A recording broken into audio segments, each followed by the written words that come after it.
Tonight, a 60-foot crane collapses on houses in Bow, injuring at least 4 people. Good evening. We start tonight with a developing story. Fire crews are right now working to rescue a person still thought to be trapped after a 60-foot crane collapsed on a row of terraced houses in Bow in East London. It happened this afternoon.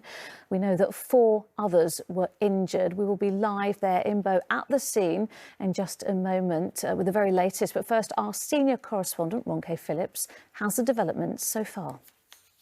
Well, let's go live to the scene now in Bow. Our reporter Ria Chatterjee is there. Ria, it looks like a substantial emergency operation is going on. What can you tell us?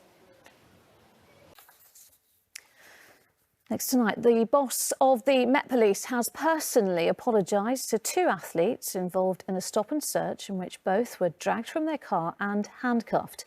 Team GB sprinter Bianca Williams and her partner Ricardo dos Santos claim they were victims of racial profiling. Dame Cressida Dick has said sorry for the distress caused to the couple by what happened, although she maintains there was no misconduct by the officers involved. Well, the Met has voluntarily referred the case to the Independent Office for Police Conduct. Our correspondent Simon Harris has the latest.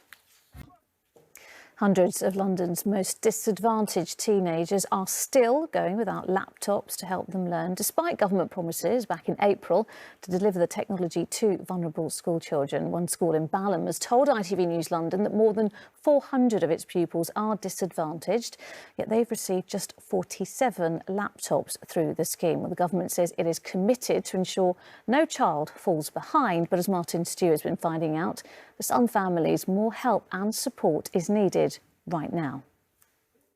Well, Treasure in Year 9 ending that report from Martin Stew. Joining me now is teacher and former University Challenge contestant Bobby Siegel, who teaches maths at a school in Newham. Bobby Siegel, thank you so much for joining me. We just saw there one school in Balham, a family, struggling to cope with homeschooling. As a teacher, how does it feel to hear that schools are having to appeal to the community for donations of laptops as opposed to getting them from the government? Don't we? It is committed to ensure that no child falls behind. But in reality, this has happened already for so many disadvantaged children in the capital, but across the country as well. And it could be even worse. The holidays, they're only a week away, I think. Not that long, are they, to go? What provisions has your school made, really, to help those most vulnerable children? Are they going to be, helped during the time off that they would normally have for summer holidays? A hospital in Boris Johnson's constituency has been forced to close its emergency admissions after an outbreak of coronavirus around the family of a man who was shot and killed in what police believe was a case of mistaken identity are appealing for help to catch his killer. 20-year-old Alexander Karim was murdered exactly a month ago in Shepherd's Bush. His mother told ITV News London that finding the person responsible is the only thing that could help ease her pain. Antoine Allen reports. First, a tragedy that killed 72 people. It may come as a surprise that there was a man responsible for fire safety at Grenfell. Terence Ashton worked for fire safety consultants Exova and gave evidence at the inquiry today. He was questioned about his report that said the cladding on the outside of the building would not spread a fire, should there be one. Rags Martel reports.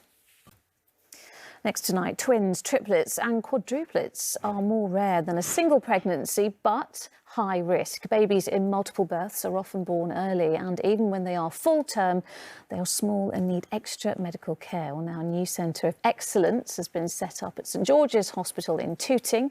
ITV News London was invited for an exclusive look around. Sally Biddulph has more.